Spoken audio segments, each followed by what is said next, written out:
The latest reports and latest trade on the market for Zach Lavine says that Zach Lavine is open to being traded to the Sacramento Kings. Didn't we do this already? Let's talk about it starting now.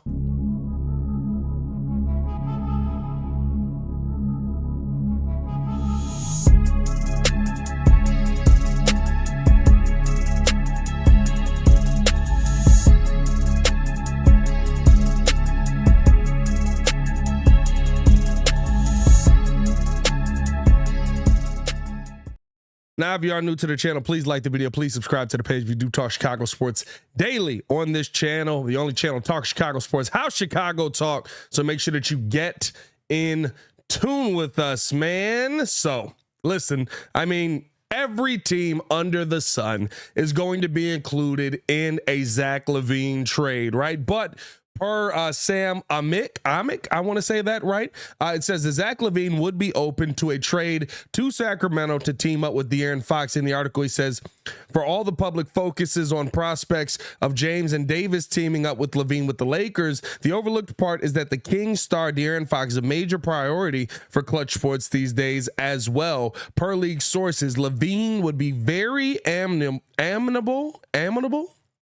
I know I'm saying that wrong, to a Sacramento move that would make Fox his backcourt mate. And this is a little bit more of an interesting deal. I know that, right, that this kind of comes from the mindset of, oh, well, every Clutch player ends up going with LeBron because that's what LeBron wants, and that's how LeBron wants to work this out. And Rich Paul's LeBron's boy, so you got to get him with LeBron. That is true. I'm not saying that's not true, right? There's very few times where a Clutch Sports player doesn't end up somehow working with LeBron in some way, shape, or form. But there are players around this NBA that are also on that list. And I like how he says De'Aaron Fox is also a priority here. I think the question for me with this whole thing is, if Zach Lavine's open to it, right? I know we've done this before. Of course, he was willing to sign there early on. I believe De'Aaron Fox maybe was in year 2 when this all went down initially, like very early on in his career. This is pre-Clutch, all of that, right? Zach Lavine is fine being in Sacramento. That makes very much sense to me, right? Like, West Coast kid wants to be closer to home. He's in Sacramento, all right, balling out, still in California, not LA. Don't know how that works for him, but, you know, still in California, maybe he's closer.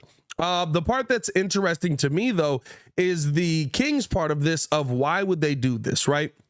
Because to me, when I watch the Sacramento Kings, and I don't know if you guys are watching them, but they're kind of like my West Coast team right now, though, a team that's balling. They are a very similar team to me. They're very similar to me than what we saw from the Chicago Bulls at times last season. What I mean by that is offensively and defensively, there just isn't much separation. They're a 115 offensive rating on the season, 115.3 defensive rating, 115.8 offensive rating. Both of those are 14th in the NBA. Net rating 0.5, that's 18th in the NBA. They shoot the three ball at a 36% clip. They're a very middle of the pack team. And I don't know if Zach Lavine propels you one way or the other in that. One, he's definitely not coming in there and giving you a great boost defensively. Not to say Zach's a bad defender, but it's not like he's going to skyrocket your defense all the way to the top of the NBA. Offensively, does he help you? For sure. But what pieces are you going to be sending back in a deal that currently might be helping you offensively that you feel like you could be, okay, maybe we're giving up 1 for 1 here. Like, we're giving up some offense to try and get some offense. Granted, Zach Lavine, we know what kind of scorer he is. We know what level of scorer he is, but it's just a very interesting situation to me in which I don't see a drastic jump one way or the other for the Sacramento Kings if they were to trade for Zach Lavine. Now, let me know how you guys feel in the comments below. I'll be down there talking with you as well. Do you think that Sacramento would be a good fit for Zach Lavine? What would you want to get back for Lavine in the long run with this team?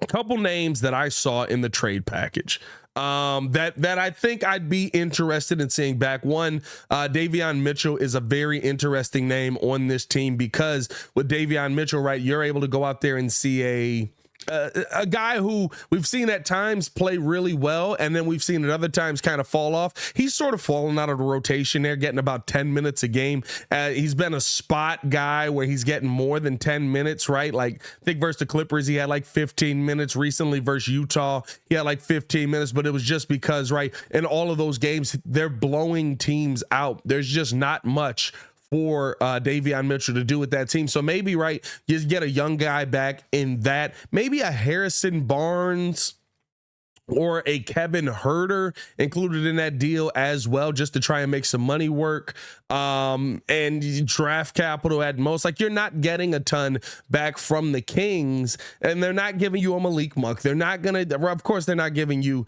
right, De'Aaron Fox, but there's just, I don't know what they would give up that the Bulls would feel is win now pieces. Maybe Harrison Barnes, right? Kevin Huerter is an interesting piece. Kevin Huerter has been a very, he's been a solid 10, 12 points per game type of guy this season.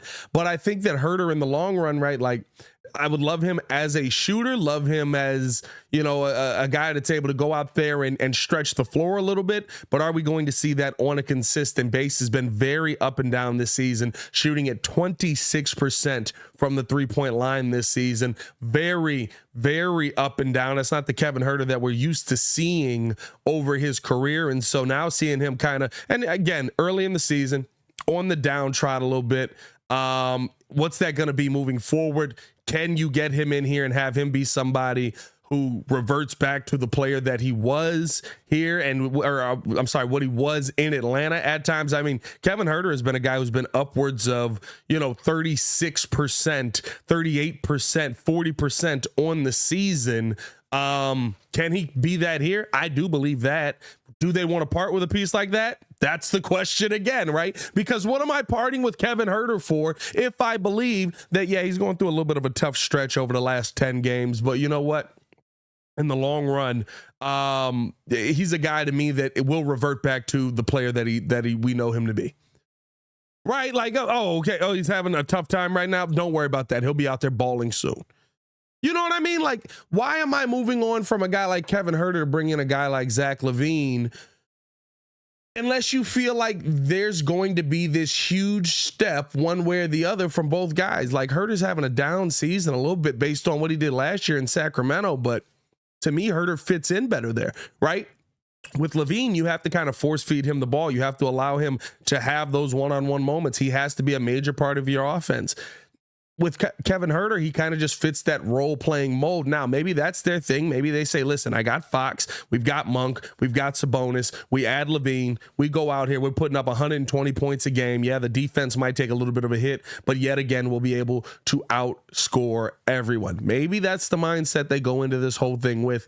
I don't know. I don't know if that's the best path to take in the long run, but we'll see what this team kind of does, man. Again, let me know how you guys are feeling in the comments below. What kind of trade package would you like to see back? If I'm the Bulls, right, listen, for me, Kevin Huerter is a win now type of player. I'm not taking anything. He's a win now type of player to me.